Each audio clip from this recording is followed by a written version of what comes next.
Shalmi, Shalom à toutes et à tous, on est très contents, on retrouve le Rav Yosef Ben Shushan, Baruch Hashem, et cette fois-ci on va vraiment parler de l'armée de défense d'Israël. Est-ce que c'est une vocation défensive uniquement ou également une, euh, offensive. une vocation d'attaque? Et puis en plus, tu sais pourquoi on l'a pas fait la semaine dernière? C'est parce que c'est vraiment le cœur de l'actualité, des Chavod. On y va. Alors, on va entrer d'abord dans une introduction au niveau de la justice et de là, on arrivera au niveau de la guerre. Alors, il y a un texte qui est pris de Shmonak Vatsim. On va commencer à le lire. העונשים החברותיים, בייחוד בשביל היזק ממון, יש להם שני מקורות נפשיים. C'est-à-dire, toutes les punitions, on va dire, sociales, concernant les dégâts financiers qui ont été faits les uns envers les autres, ben, il s'avère qu'ils ont deux sources. Tov Vera, une qui est bonne et l'autre qui est mauvaise, qui est négative. אחד נובע מתוך ההכרה שאסור לעשות עוולה. Alors la bonne, c'est celle qui découle du fait qu'il est interdit de faire le mal. Il est interdit de faire des injustices. והעושה עוול צריך שיוסר. Et celui qui a effectué un délit, une injustice, eh ben, il faut le punir. כדי שתתחזק ההכרה הטובה הזאת, pour renforcer cette conscience de l'importance de faire le bien. Donc elle a un rôle éducatif. Vercheni, par contre, il y a une autre source, un autre facteur qui amène à édifier des systèmes juridiques. Bamitor tsarutarim. En fait, ça provient d'une mesquinerie. Shaisha acher elo lehenot bisheli. En aucun cas, je me permettrai à une autre personne à toucher à mes biens. Olingoa mesheli.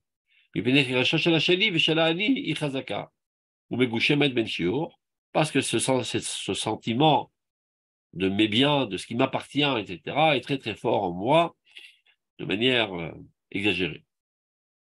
Maintenant. Et donc, celui qui a osé à toucher à mes biens, si ça n'en tenait qu'à moi, je devrais lui démonter la mâchoire. Alors, Kol HaMishpatim, Shem Olchim Belo Mekor Eloi, Yonkim Mekor Hara. Maintenant, il s'avère que tous les systèmes juridiques qui ne prennent pas leur source dans la source divine, eh ben, sont fondés sur ce facteur négatif qu'on vient de décrire, qui est fondé en fait sur un égoïsme, un égocentrisme, une attache à nos biens de manière exagérée. Par contre, Kol HaMishpatim à Elohim, toutes les lois qui proviennent du divin, En Balaem Klum Be'ara. On a en eux aucun élément de mal. Qui Makol Novem Mikor Atov. Tout provient du bien. Chez la Emet. De quel bien s'agit-il? De la vérité absolue. Yosher, Keshulatzmo, et la droiture en tant que telle. Ça veut dire, c'est pas parce qu'on a touché à mes biens que je vais le traiter en justice, mais tout simplement parce que son comportement va à l'encontre de la justice.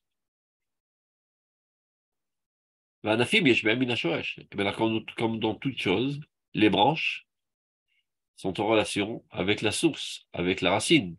Donc même si ça ne se voit pas, il y aura toujours dans les branches une partie de la racine, un dévoilement de la racine. Parmi Begiloui, parmi Mrek. Des fois, ça se voit, des fois, ça ne se voit pas. Mais quoi qu'il en soit, il y aura toujours quelque chose de la racine qui apparaît dans la branche.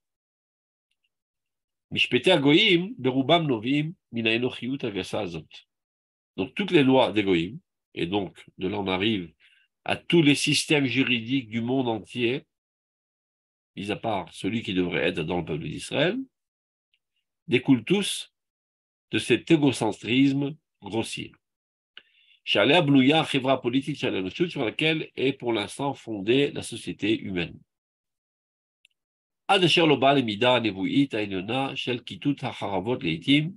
Jusqu'à qu'on en arrive à la concrétisation de la prophétie qui prévoit qu'à la fin des temps, on annulera toutes les armes. Donc, on sera dans un monde bon, rempli de justice, de fraternité et d'amour. Mais pour l'instant, on n'a pas besoin de nous leurrer, la société humaine n'est pas encore fondée sur cette base. Et donc, en conséquence, les systèmes juridiques qui viennent exprimer plus ou moins la philosophie de chaque nation, la manière de voir, la manière de concevoir, les objectifs de chaque nation, eh ben, elles ne sont fondées, tous ces systèmes juridiques, que sur un égocentrisme. C'est-à-dire, en quelque sorte, la société doit vivre de manière paisible, afin qu'elle soit fonctionnelle. Dès qu'il y a un trouble fait qui a osé à toucher à mes biens, ça m'exaspère.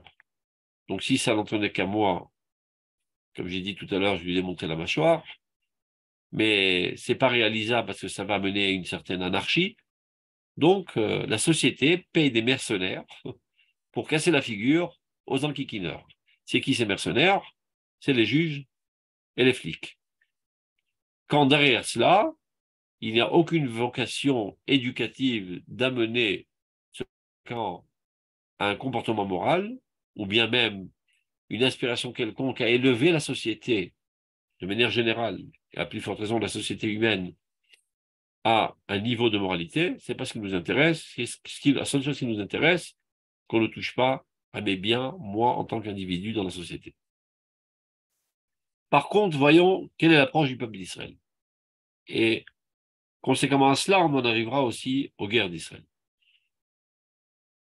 Achatim milchemet Hashem shel Israël. La guerre d'Israël dans ce monde, car le peuple d'Israël est en combat constant, voilà déjà quelques millénaires. Quel est le combat? Quelle est la guerre du peuple d'Israël? Chez Yesoda, le fondement de ce combat, de cette guerre, Urak Akbarata chez la Hora Elohit. C'est le renforcement de la lumière divine dans ce monde, ce qui veut dire l'établissement de la justice divine dans ce monde.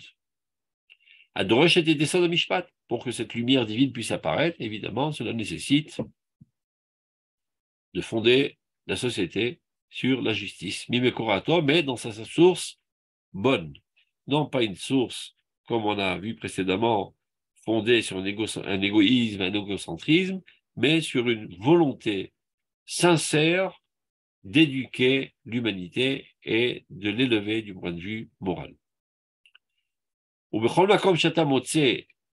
Agoriot shel Goïm, c'est à chaque fois que tu vois un tribunal, Goï, Afalpi shedinam kidin Israël, combien même parfois de manière accidentelle, hasardeuse, il pourrait arriver que le verdict soit identique au verdict d'un tribunal rabbinique. Par exemple, il y a eu, je ne sais pas, un conflit entre M. Reuven et M. Shimon. S'ils iront chez le tribunal rabbinique, ils leur diront, voilà, M. Shimon, vous devez payer 100 shekels à M. Reuven. Il a pris conseil avec un Dayan, il lui dit, de toute façon, ce sera le verdict. Alors quelqu'un pourrait se dire, à quoi bon aller jusqu'à Jérusalem, à un tribunal rabbinique? J'ai là, en bas de chez moi, à la maison, j'habite Tel Aviv, en bas de chez moi, eh ben, là-bas, il y a un tribunal laïque, et je prends conseil avec un avocat, il me dira, ben, c'est pareil, il te dira de payer 100 shekels. Alors, pour aller jusqu'à Jérusalem, je peux le faire juger en bas, là, près de la maison. La lacha, il dit, Assor la doun bifnehem. Il est interdit d'aller se faire juger devant eux. Alors que du point de vue pragmatique, on ne voit pas tellement la différence, puisque finalement, on en arrive à la même solution. Chez Nehemar, comme il est dit dans le verset, voilà les lois que tu déposeras devant eux. C'est comme ça que Dieu s'adresse à Moshe Rabbeinu. Devant eux et non pas devant les goïms. Pourquoi? Pourquoi c'est tellement grave? A priori, tout le rôle de la justice, c'est de solutionner les conflits pour qu'on puisse se remettre au boulot sans trop de problèmes. Et ben voilà, on a atteint notre objectif. Eh ben non. Car la source sur laquelle est fondée, la source, ça veut dire, on va dire, la conception idéologique sur laquelle est fondée pour l'instant la société humaine, Amefouré d'être les Léoumim, qui est totalement disloquée en nations, qui sont en train de, pour l'instant, de s'escarmoucher les unes les autres. Donc j'enlève ça pour pas que ça nous dérange. Voilà. Lochamim zebeze belorachamim, qui n'arrêtent de faire la guerre les uns contre les autres sans aucune pitié. Vous voyez par exemple ce qui se passe pas loin de chez nous en Syrie ou pas loin de chez nous en Russie, etc. Et voilà que le monstre de la bête humaine apparaît dans toute sa mocheté et on assassine à tort et à travers des centaines de milliers de personnes. Pour l'instant, malheureusement, telle est la situation catastrophique de la société humaine. Pour l'instant, l'humanité encore prend sa source, est alimentée de cette source de méchanceté, de cruauté. Et donc, même le système, entre guillemets, juridique, qui devrait établir la justice, leur objectif n'est pas de faire la guerre contre l'injustice. C'est pas ce qui les intéresse, bichlal, en aucun cas. C'est pas que par idéal, ils voudraient que la justice soit instaurée dans la société humaine. Et là, mais un riche tout provient d'une tendance négative. Vetsarut aïn. Et même plus, d'une mesquinerie. Contre cet homme qui n'est pas le propriétaire de ses biens, qui a osé avec effronterie à toucher à mes biens. Maintenant, même si parfois, de manière totalement hasardeuse, il pourrait arriver qu'il y ait une ressemblance dans les verdicts.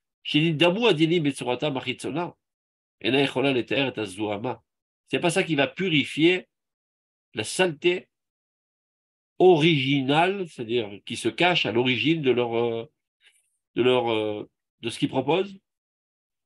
Chez Letiat Nefesh, de la tendance de l'âme, chez Yesod Amishpat Yonek Mimena, dont normalement le fondement de la justice devrait être alimenté. Donc pour conclure, et ceci était une introduction à ce à quoi on va arriver. Il y a deux tendances, deux, on va dire, conceptions idéologiques sur lesquelles sont fondés les systèmes juridiques, une totalement négative et une totalement positive. Bien que, extérieurement parlant, parfois, il peut avoir des ressemblances, voire même des verdicts identiques. Mais c'est ça toute la différence. C'est pas toujours comme ça. Je les explique. Par exemple, pour montrer que l'intention n'est pas éducative. Supposons que quelqu'un a volé. Top, il a volé, on le met en tôle. Pourquoi on le met en tôle? Ben pour l'écarter de la société, pour qu'il arrête de nuire. Donc, ce qui nous intéresse, c'est de sauver la société des délinquants. Et que va-t-il advenir de ce délinquant? Eh bien, on s'en fout pas mal. On le met en prison. Et qui sera avec lui dans la cellule? Eh bien, on s'en fout encore moins. Peut-être qu'on va le mettre dans la cellule avec un criminel qui va lui donner de bonnes idées et le contaminer de ses tendances négatives. On n'en a que faire. Qu'il rétrograde ou qu'il se dégrade du point de vue moral, ce n'est pas ce qui nous intéresse. Ce qui nous intéresse, c'est de sauver la société de ce délinquant qu'il arrête de l'enquiquiner. Dans la Torah, quelqu'un a volé, il doit rendre ce qu'il a volé. Il n'a pas de quoi rendre, pas de problème, mon petit. On te vendra en esclave. Ouh, ça paraît effrayant, on te vendra en esclave. En fait, un grand mot pour pas dire grand-chose. On te vendra en esclave, c'est-à-dire que tu vas travailler. Chez qui?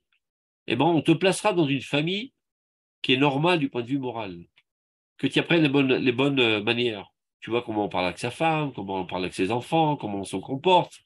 C'est en fait une époque de réhabilitation à la morale.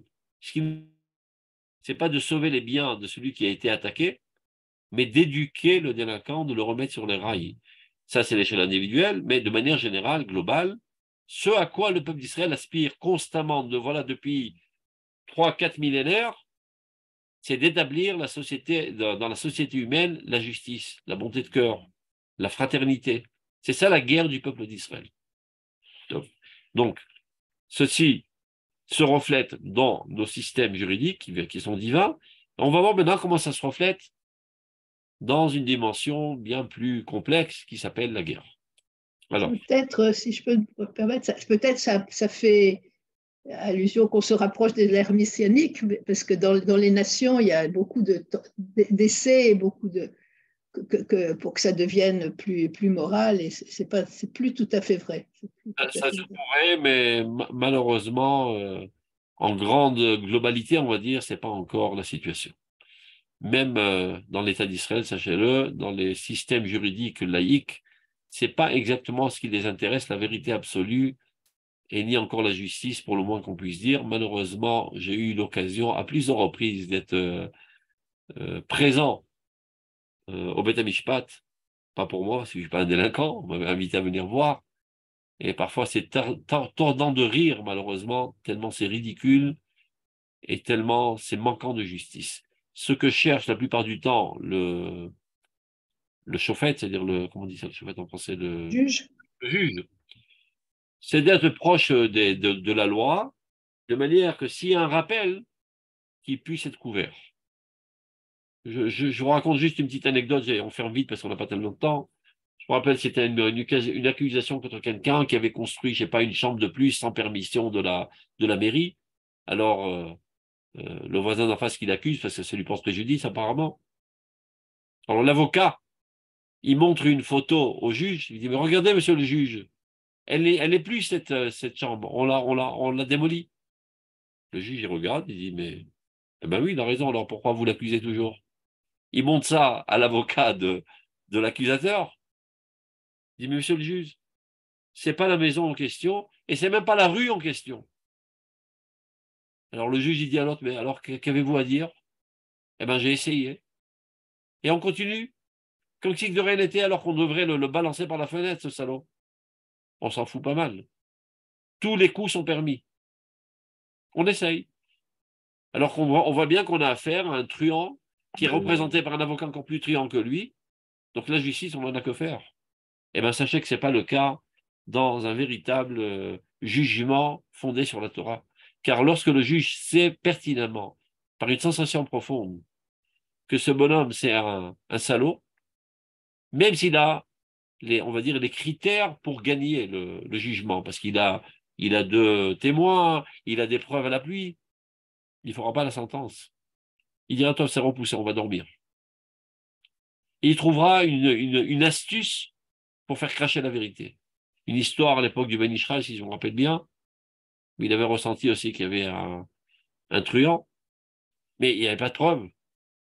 Alors le lendemain, il dit à son shamash, va m'apporter les deux tables de la loi, on va le faire jurer dessus.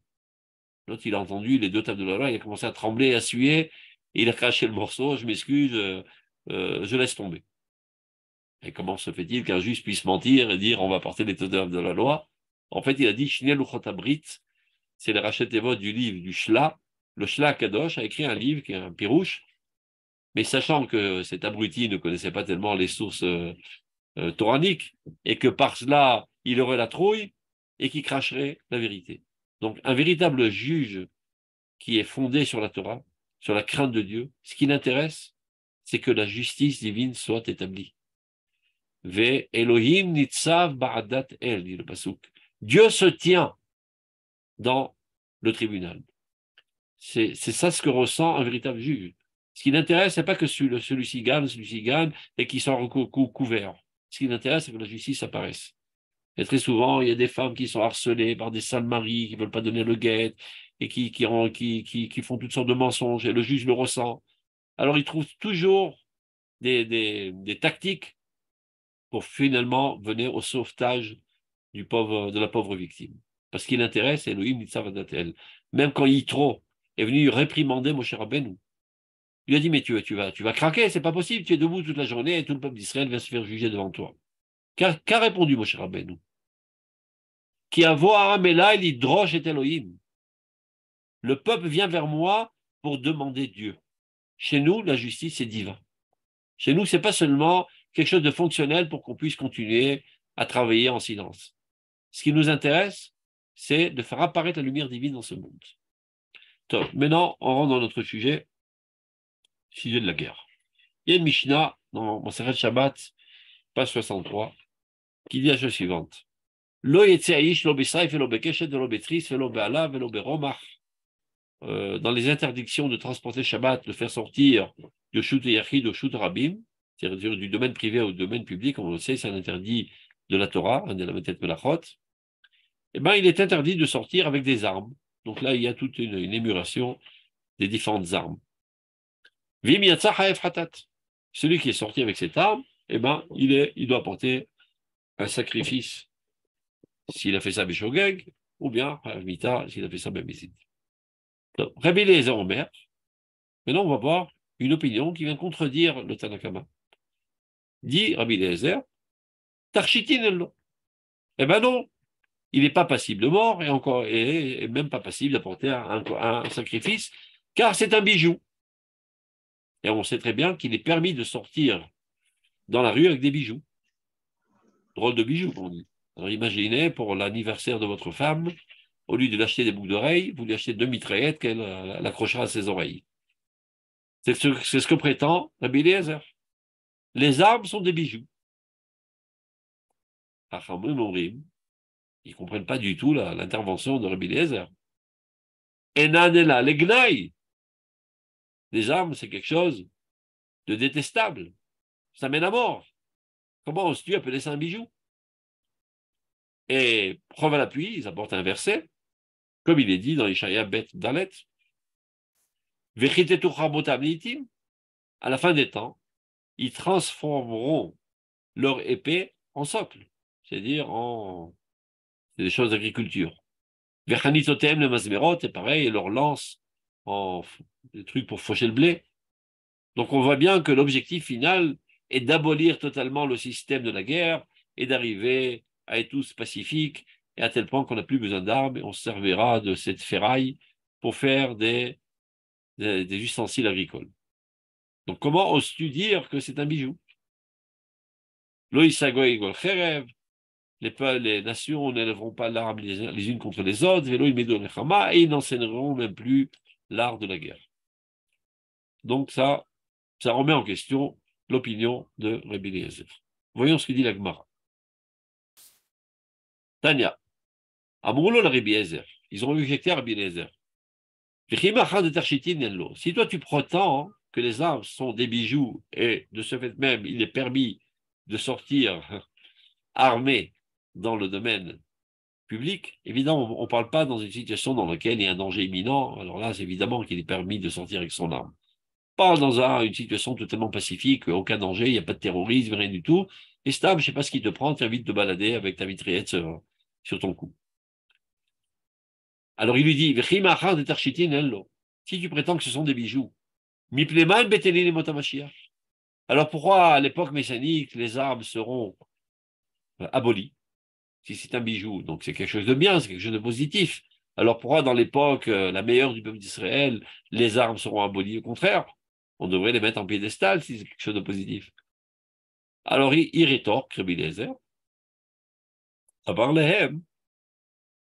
les fiches Tzrichim. Mais là, on continue, je vais terminer en bas parce qu'on n'a pas tellement de temps. On va regarder la dernière ligne. Une autre réponse. La même question. Je ne suis pas d'accord avec votre opinion.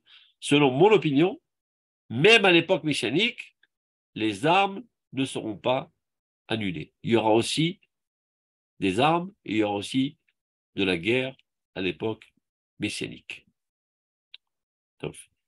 Là, c'est la Gemara, et sur ce, il y a un livre du Rav Kook qui s'appelle En Aya, qui est une explication de tous les agadotes du chasse, comme l'a fait le En Yaakov, et on va voir comment le Rav Kook explique cette sugia.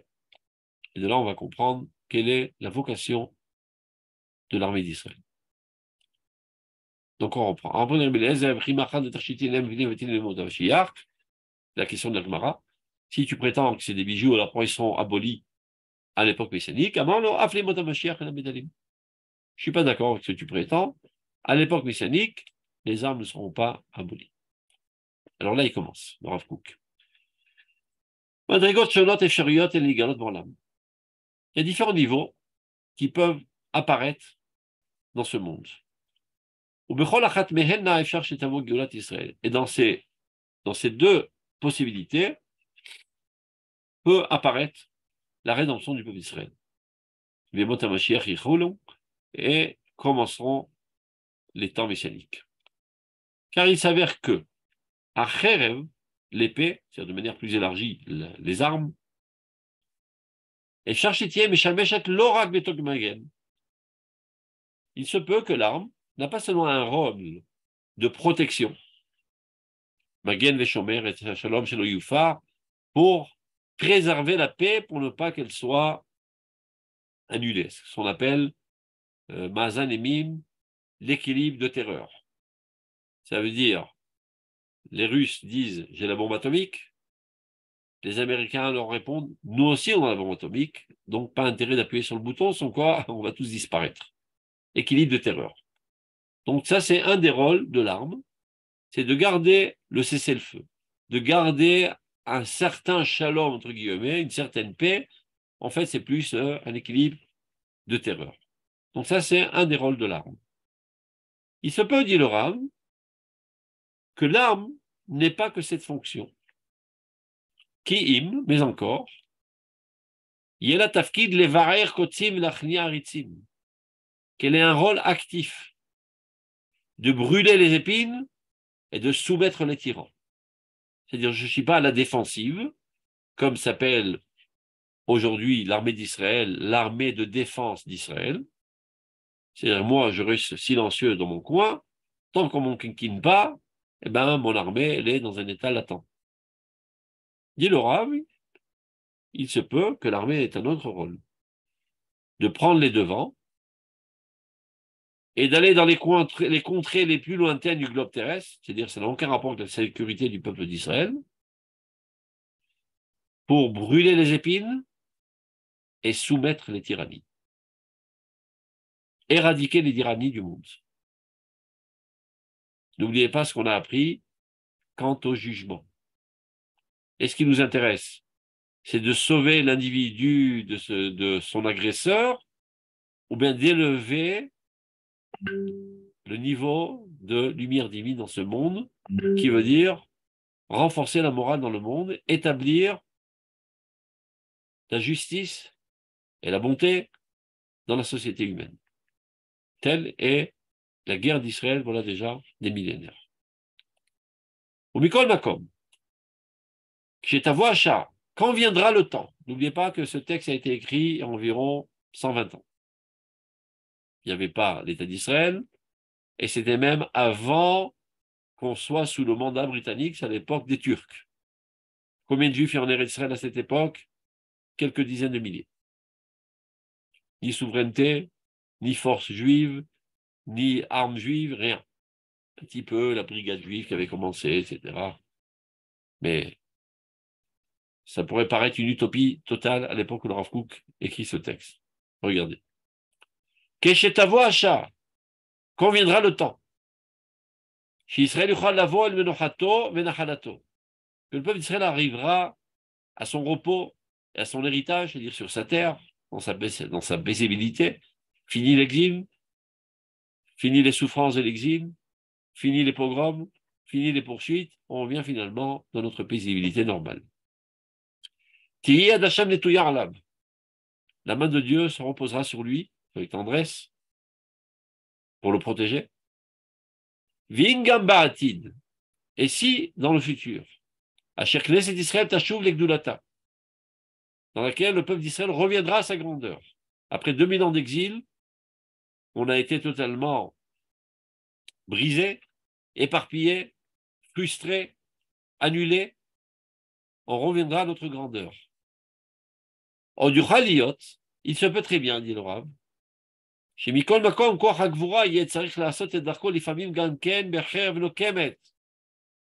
se peut très bien que la force, le courage, devra frayer son chemin, parfois à l'aide de l'arme. On aura besoin d'user de la guerre. Imken, si on considère l'arme pas seulement comme une protection, mais comme une offensive pour démanteler les nids de terrorisme, les systèmes, les régimes totalitaires et d'édifier la société humaine sur les fondements de la justice, il s'avère que c'est une cause louable et belle. Donc c'est un bijou. Et si à l'époque messianique, ce serait un bijou, parce que c'est un outil qui permet d'édifier la justice dans ce monde, alors dès à présent, dit Rabbi Eliezer, on a le droit de le porter pendant Shabbat.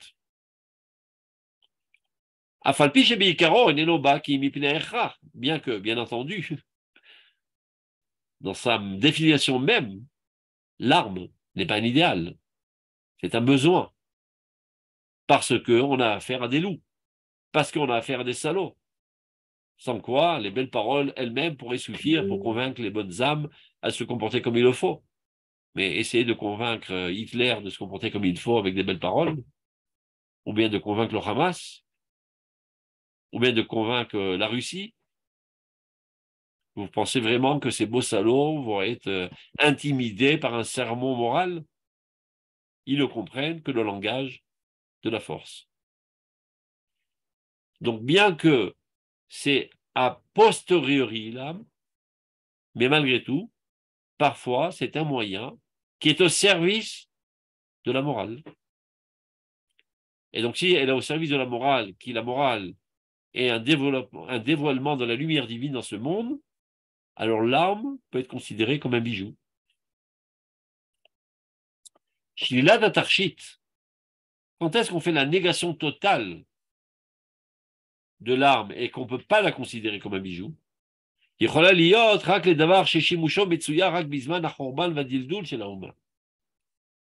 Pendant toute cette période de l'exil, dans la situation catastrophique et détruite de la nation, la pauvreté de la nation, évidemment, l'arme, en aucun cas ne peut être considérée comme un bijou, parce qu'on ne sait même pas la tenir, cette arme. On n'a même pas l'occasion de la tenir en main, et on n'a pas la force, et on n'a même pas, on va dire, la pensée ou la volonté de tenir les armes pour établir la justice dans le monde, pourvu que nous, on vive déjà, ce ne serait pas trop mal. Pourvu que demain, le Russe ne n'ait pas égorgé ma femme et violé ma fille. C'est déjà pas trop mal. Qui avait des pensées idéales d'établir la justice dans l'humanité entière pendant l'exil? Pourvu qu'on puisse survivre, c'est déjà pas trop mal. Donc, l'arme ne peut même pas, on ne peut même pas rêver que ça puisse être considéré comme un bijou qui puisse contribuer à l'établissement de la justice. Quand est-ce qu'on commence à penser de cette manière? Lorsque cette capacité est entre nos mains, lorsque nous sommes un État parmi les États du monde, et pas n'importe quel État, un État qui est en train de monter en flèche et devenir une puissance mondiale et qui a son mot à dire sur l'avenir de l'humanité. C'est l'époque messianique que nous sommes en train de vivre maintenant. Aval, Kol ma she'ashimushi bo gam bizman hagedula, si on voit qu'il y aura une utilité dans l'arme dans notre grande période, à l'époque messianique, kvar yeshbo mishum tarshit. Si Dieu fait en sorte qu'à l'époque messianique, on ait des armes, et que l'époque messianique, on va dire, c'est l'apothéose de la situation du peuple d'Israël, ça prouve que l'arme peut être quelque chose de positif. Bien que c'est provisoire, évidemment. On ne va pas rester toute l'éternité sous nos armes. Viendra un temps, à la fin des temps, où on abolira totalement le système de la guerre. Mais comment qu'on va y arriver? Par un coup de baguette magique? Viendra un magicien et dira abracadabra, et tout le monde mettra ses armes à terre? Évidemment que non. Mais il va expliquer comment ça va arriver. Regardez. Maintenant, on voit une prédiction, voire entre guillemets, une prophétie du Rav Kook. Nirim advarim. A priori, c'est comme ça que ça va se dérouler. Selon ce qu'on vient de voir à la fin de la Gemara,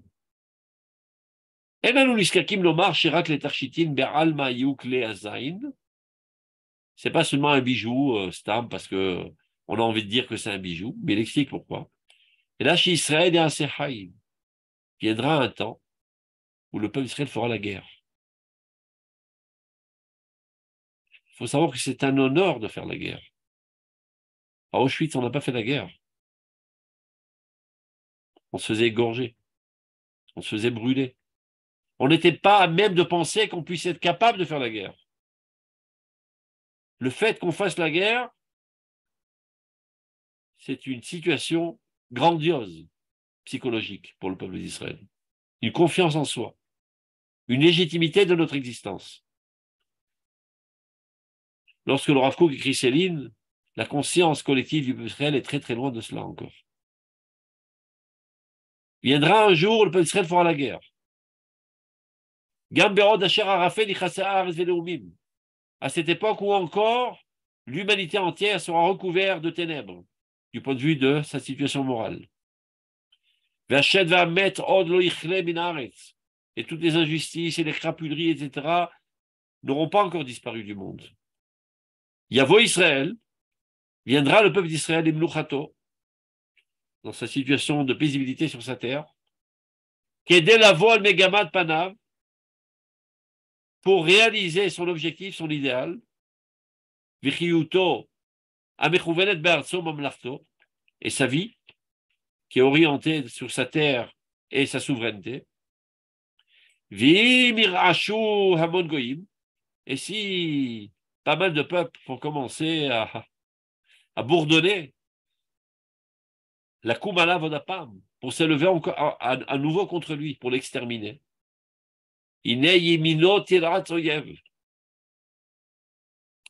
Sa main droite sera amène de les écrabouiller. Adasher titromem aruach. Ça veut dire, telle sera la situation où le peuple d'Israël pourra subsister en s'appuyant sur sa force militaire. Adasher titromem aruach, jusqu'à que l'esprit humain s'élève. Va l'aider Gdulatan chez l'Israël, va Karat Varachem chez Rekum Alerlam, l'aîné Kol Bassar.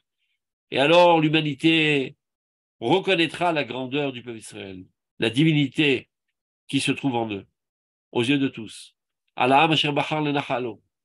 ce peuple qu'il s'est choisi comme héritage, comme porte-parole. Et alors, à cette époque lointaine, tant attendue, s'élèvera la valeur de la morale, Ve'atzedek et de la justice, fondée sur une prise de conscience que la spiritualité la plus suprême, Yatakifa Meakol, est aussi la plus rigoureuse, la plus vigoureuse. Jamais l'humanité ne sera convaincue de la légitimité de la morale avant qu'elle soit convaincue par le biais de la force. Ne rêvez pas qu'un beau jour, le peuple d'Israël se tiendra sur un podium, élevant ses mains au ciel, chers frères, chères sœurs de l'humanité, revenons à la morale, et que tous mettront leurs armes à terre. C'est une utopie. Ça ne sera pas comme ça, dit le Rav Kook. Lorsque le peuple d'Israël sera une puissance mondiale du point de vue militaire, ce n'est qu'alors que la morale sera audible, parce qu'elle sera dite par un peuple fort. Faire la morale quand il y a un pauvre malheureux, c'est pas convaincant. Quand tu fais la queue pour entrer au champ bagasse de Auschwitz et que tu fais un discours de morale et d'humanité, ça ne les convainc pas. Évidemment, tu es un pauvre type. C'est ton seul moyen de te sortir de la galère. Je voudrais bien te voir, toi, te tenir à la tête d'une puissance mondiale, économique, militaire. Eh bien, tu te comporteras exactement comme nous, comme des brutes. Quand est-ce qu'on peut contrecarrer cet argument? Seulement lorsque nous, on se tient à la tête d'une puissance militaire, économique, scientifique, technologique, etc., et qu'on ne se sert pas de notre force pour opprimer les faibles, mais au contraire, pour établir la justice. Alors seulement ce discours a des chances d'être audible. Donc, l'armement est un outil aux mains de la morale.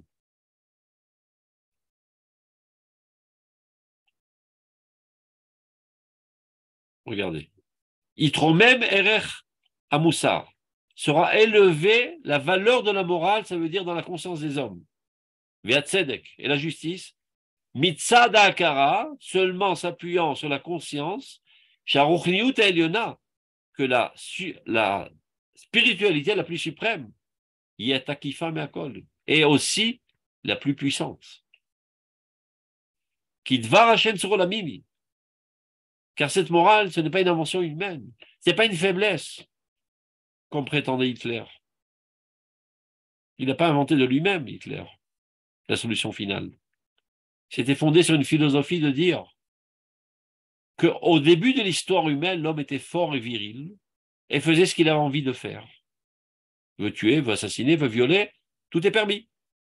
Et malheureusement, il y a un microbe qui s'est propagé dans l'humanité qui raffaiblit le genre humain. C'est quoi ce microbe? La morale. Qui a propagé ce microbe dans l'humanité? Le peuple juif. Alors par idéalisme, on va ramener l'humanité à ce qu'elle l'était avant d'être contaminée de ce sale microbe. Et on dit, mais c'est pas possible, c'est irréversible. Ce microbe s'est trop propagé, dit ce philosophe. Donc, irréversible. Comme on dit, c'est pas tombé dans les oreilles d'un sourd. Hitler a dit, pourquoi c'est irréversible? Tant qu'il y a un juif dans le monde, il y a de la morale dans le monde. Il n'y a plus de juifs dans le monde, il n'y aura plus de morale dans le monde. Éliminons tous les juifs. La morale est une faiblesse de caractère. Et nous, on prétend exactement le contraire. La morale est une force de caractère. Elle provient de la source de toute force, d'Akadosh Baruch Hu. Gibor Shema Giborim. Donc, il trouve même Erech, Amoussar va Tzedek. Donc, pour qu'on puisse le dire, il faut que nous, on soit Giborim. Si on est des faiblards, si on est des moins que rien, si on est transparent, cause toujours tu m'intéresses, comme on dit. Amoussar va Tzedek, Arachnut, Elena et Akifa Makol. Que la morale est la plus puissante aussi. Kidvar Hashem sur la mimi. Elle provient de la parole de Dieu qui est le créateur de tous les mondes. Az, seulement alors, sera abolie l'arme du monde. Quand est-ce qu'on en arrivera au désarmement mondial? Ce n'est pas en faisant des sermons à l'église, ni encore à la synagogue. Mais vatlé acherev, ceux qui vont annuler l'armement dans le monde, Béné Israël, le peuple d'Israël va annuler l'armement dans le monde, doivent d'abord et avant tout être saints d'une arme, porter l'arme la plus forte dans le monde, détenir en main l'armement le plus puissant du monde et l'armée la plus sophistiquée du monde et la plus entraînée du monde. En d'autres termes, la puissance militaire mondiale.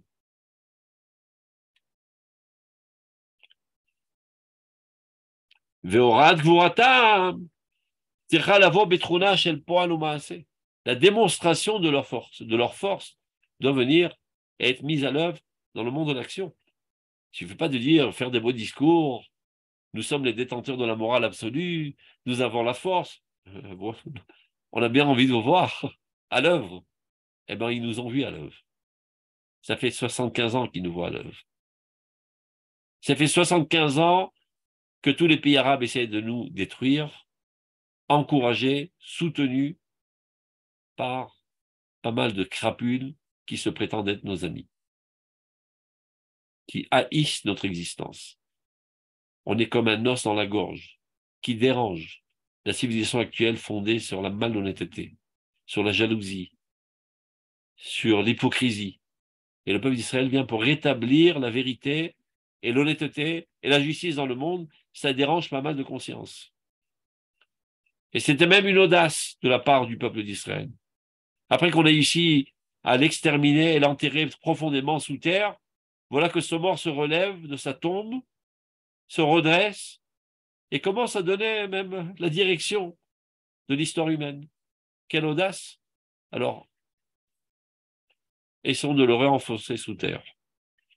Mais ils ne réussissent pas.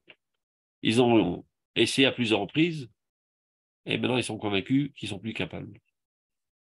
Qu'est-ce qu'ils attendent, tous nos ennemis, pour déclarer la guerre et nous exterminer?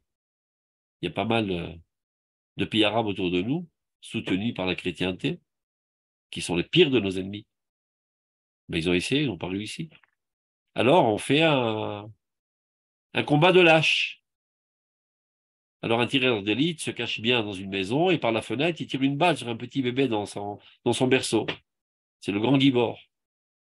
Il faut savoir que le terrorisme, avec toute la douleur que cela crée, devrait nous réjouir. Parce que quand on en arrive au terrorisme, c'est qu'on n'a pas le cran d'attaquer de face. Ils ont la trouille. Ils verront que Dieu de votre front. Ils auront la trouille de vous. C'est notre situation actuelle. Mais lorsque le Rav Kook écrit ces lignes, ce n'est pas du tout notre situation. C'est il y a 120 ans. C'est une prédiction, c'est une prophétie qui se réalise aujourd'hui. Imken. Donc il en résulte de cela, selon l'opinion de Rabbi Eliezer, que même à l'époque messianique, les armes ne seront pas annulées. Au contraire, c'est alors qu'on en aura essentiellement besoin pour établir la justice en éradiquant les nids de terrorisme, en faisant effondrer tous les régimes totalitaires et venir au sauvetage des humains, de tous ceux qui les oppriment. Parce que ne rêvez pas que c'est l'Amérique qui va venir sauver les pauvres malheureux. Vous savez que tous les jours, il y a des dizaines de milliers de personnes qui se font assassiner en Afrique. Toutes sortes de tribus cruelles qui s'assassinent les uns les autres et de régimes totalitaires qui violent des femmes tous les jours et des enfants. Ils ne bougent pas leurs petits doigts, les Américains, parce qu'ils s'en foutent pas mal. De là-bas, ça ne va pas renforcer le pétrole et ça ne va pas renforcer leur dollar. Ils n'interviennent que lorsqu'ils ont un intérêt quelconque. Alors, qui va porter le bien dans ce monde? Le peuple d'Israël, le peuple élu, le peuple de Dieu, le peuple de la morale. Donc, on est encore dans nos couches, dans le premier pas de notre résurrection. Mais il faut savoir que telle est la vocation de l'État d'Israël. Yemin Hashem, on continue. Donc, pour que la nation d'Israël soit à même d'annuler l'arme, ceci ne se fera pas seulement par un caractère noble et spirituel en faisant des beaux sermons et des beaux discours de morale. Ça aussi, c'est important. Il faut aussi une explication, une conviction. Mais pas ça seulement. Qui est imgam, mais encore avec koach hakvura vaoz, la force du courage et la puissance, un mitlaver ima, qui vient s'accompagner à toutes ces démarches spirituelles et morales. Yemin Hashem romema, yemin Hashem osachaim. Et on est toujours à l'image de Dieu. À propos de Dieu, il est dit, la droite de Dieu est élevée et la droite de Dieu fait la guerre. Et bien nous aussi, nous devons être élevés, admirés par les nations. Les nations, ils n'admirent pas la morale, ils admirent la force. Ils admirent la force économique, ils admirent la force technologique, ils admirent la force militaire. Donc pour qu'on puisse avoir une influence quelconque sur les nations du monde, il faut d'abord avant tout qu'on soit admiré selon leurs valeurs à eux. Mais la différence, c'est que nous, on ne se sert pas de ces moyens pour opprimer les faibles, mais au contraire, pour venir à la défense des opprimés.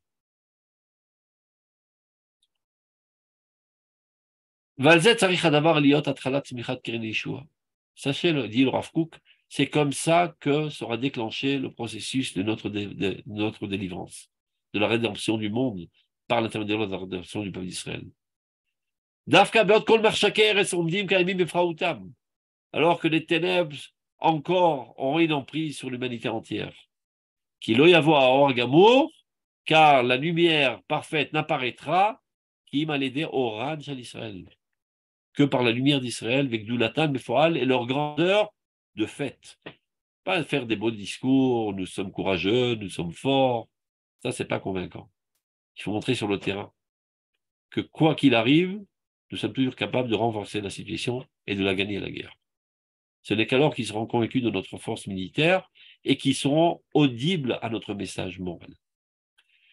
Donc, maintenant, on va voir, pour conclure, comment ceci s'arrange avec les prophéties. Parce que la prophétie qu'on connaît tous, c'est dans l'Haftara qu'on lit en Chutz Laaretz le 8e jour de Pessah. En Israël, il n'y a pas le 8e jour de Pessah. Alors on lit ça Yom HaTzmaut. C'est un verset connu de tous. Je vais le lire en hébreu et traduire en français. Regardez. Adavar shechazeh Yishayahu ben Amoz al Yehuda v'Yerushalayim. Vaya b'acharit hayamim nachon ya'ar bet Adonai berosh harim. V'nissa migevaot. ונהרו אליו כל הגויים, והלכו עמים רבים, ואמרו לכו נעלה אל ההר אדוני אל בית אלוהי יעקב, ויורנו מדרכיו, ונלכה בהלכותיו, כי מציון תצא תורה ודבר אדוני בירושלים. ושפט בין הגויים, והוכיח לעמים רבים, וכיתתו חרבותיו לעתים, וחניתותיהם למזמרות, לא יישא הגוי גול חרב, ולא ילמדו עוד מלחמה. בית יעקב, לכו ונעלה, ונלכה באור אדוני. Alors, traduction dans la Bible en français. Je préfère lire directement, lui me casser la tête à traduire. Alors là, j'ai un petit problème, parce qu'on ne voit plus ce qui est marqué, alors on va voir dans ce texte en Word. Alors, vous voyez là le texte, c'est bon? Vous voyez le texte? En bon? Très bien. Révélation que reçut Isaïe, fils d'Amos, sur Juda et Jérusalem. Il arrivera à la fin des temps que la montagne de la maison du Seigneur sera affermie sur la cime des montagnes et se dressera au-dessus de collines, et toutes les nations y afflueront. De quelle montagne s'agit-il? Arabaït. On ne parle pas d'une élévation géographique, parce que Arabaït c'est bien haut, mais c'est un petit peu plus bas que l'Himalaya.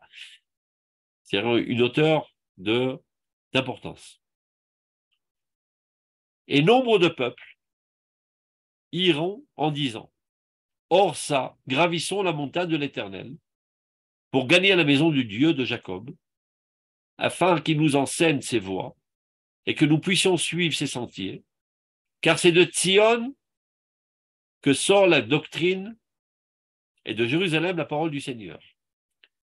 Il sera un arbitre entre les nations, qui? Le peuple d'Israël, et le précepteur de peuples nombreux. Ceux-ci alors, de leurs glaives, forgeront des socs de charrues, et de leurs lances, des serpents. Ça veut dire une transformation des instruments de guerre en instruments agricoles. Et c'est ça la prophétie de la fin des temps. L'abolition totale de la guerre et l'humanité entière fondée sur une démarche de,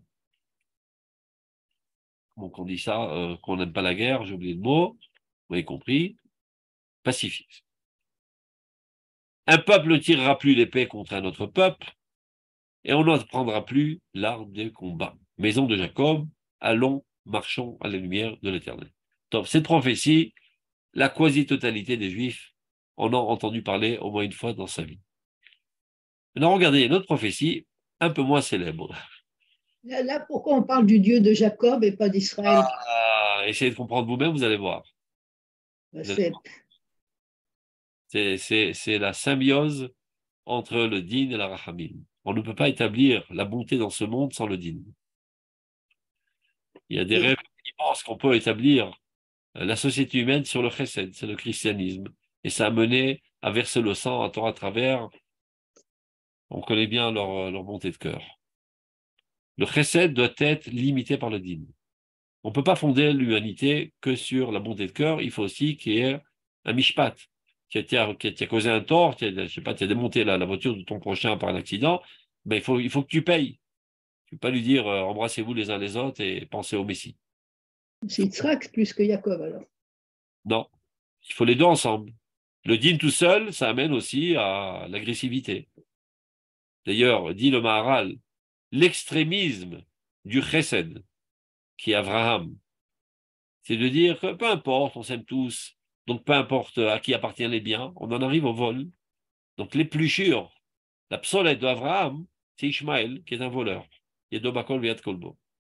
Par contre, l'extrémisme du din, qui est Yitzhak, on en arrive à Esav, qui est un criminel. Et la Tiferet, c'est la symbiose totale, l'harmonie totale entre ces deux valeurs, et seulement sur ça, on peut fonder une société humaine. Donc, on ferme la parenthèse. Donc, on en arrive maintenant, une prophétie un peu moins célèbre, et chercher les 7 différences, comme on dit, essayez de vous-même de me dire quelle est la différence entre ces deux prophéties. Regardez ce que dit Yoël dans le chapitre 4. Kir uzot vagoim, kaddeshu milchama, a'iru agiborim, ikshu ya'alu, kol ansha milchama, kotu itechem lechoravot, umazmerotechem leremachim, achalash yomar gibor ani. Disons en français, faites cette annonce parmi les nations, proclamez une guerre sainte, éveillez l'ardeur des guerriers, qu'ils s'avancent et entrent en campagne, tous les combattants. Forgez vos socs de charrue en épée et vos serpettes en lance. Que le plus timoré dise « Je suis un brave ». Alors, c'est le même message que Ishayahu? Qu'est-ce que vous dites? Personne ne réagit? Est-ce que c'est le même message que Ishayahu? Le contraire. Exactement le contraire. Alors, regardez, on va remettre ce qui est en gras là, regardez. Ceux-ci alors, de leurs glaives forgeront des stocks de charrues et de leurs lances des serpettes. Ça veut dire une transformation des instruments de guerre en instruments agricoles. Et ça, c'est la prophétie de la fin des temps. On a un autre avis qui dit exactement le contraire. Kotu itechem lechoravot.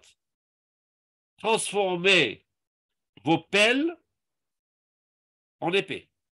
Ou masmerotechem et vos fauches, c'est comme ça qu'on appelle, c'est le truc pour faucher le blé. En remarquant vos, comme il a dit, Faux. Serpette. Fossiles. vos serpettes. Vos fossiles. Vos fossiles. Fossiles ou vos serpettes, peu importe, en remarquim, en lance. Alors viendront des idiots et diront, bon, il y a deux genres de prophètes. Il y a des prophètes militaristes et des prophètes pacifistes. Ils aussi sont pareils, parce qu'ils sont tous le porte-parole de Dieu. Ils ne disent pas ce qu'ils ont envie de dire selon leur tendance. Ils ne sont que les porte-parole de Dieu. Alors, comment composer entre ces deux messages contradictoires? Eh bien, c'est exactement ce que vient de dire le Rav Kook. C'est des époques différentes. Dans un premier pas, le premier stade de la Géoula, d'abord et avant tout, c'est celui qui est en vogue, c'est Yoël. Il faudra transformer nos instruments agricoles en armes. Je ne sais pas si vous savez, mais dans la guerre de l'indépendance, on n'avait pas d'armes. On l'a fait avec des casseroles, notre guerre de l'indépendance. Tout au début de notre armée, on n'avait pas d'armes. On devait mendier pour recevoir, mais on se débrouillait avec ce qu'il y avait, avec des bâtons, avec des couteaux et tout ce qu'on avait, tout ce qui était saisissable par la main. Et bon, on faisait à tel point qu'à l'époque, il y avait énormément de blagues qui se racontaient dans les différents organes de l'armée de l'époque. Et on va terminer sur cette blague, je dois la faire mincha. C'est l'histoire d'un commandant qui dit à son soldat, bon, tu montes faire la garde. Oui, mon commandant, et comment je vais la faire, cette garde? J'ai pas de fusil. Eh bien, tu prends ton balai. Comment ça, mon balai? Et s'il vient un terroriste, eh bien, tu prends ton balai et tu tires à bout portant. Et vous faites de ma gueule, monsieur le commandant. Les ordres sont les ordres. À vos ordres, mon commandant. Alors, il vient avec son balai, il tremble de peur. Et dans les buissons, il entend quelque chose qui bouge. Il dit, qui va là? Personne ne répond. Qui va là, mot de passe? Personne ne répond. Qui va là où je tire? Personne ne répond. Tout d'un coup, il voit son copain. Ah, Moshe, c'est toi, j'ai failli te tirer dessus. Il dit, t'en fais pas. Mon commandant m'a dit que j'étais un tank. Donc, ces blagues, qui sont très drôles, reflétaient la situation. Nous n'avions pas d'armes. Et on a fait toutes sortes de stratégies. On a même dessiné des avions par terre et les ennemis qui survolaient pensaient qu'on avait toute une aviation très sophistiquée. Donc, au début de la guerre, on a dû prendre ce qu'il y avait sous la main et transformer ça en armes. Mais petit à petit, on devient l'armée la plus sophistiquée du monde.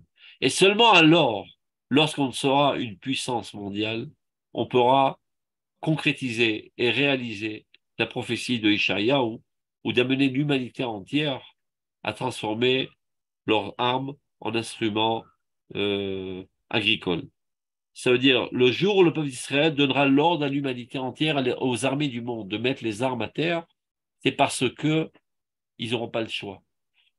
Il y a deux, on va dire, facteurs qui les obligeront à mettre les armes à terre.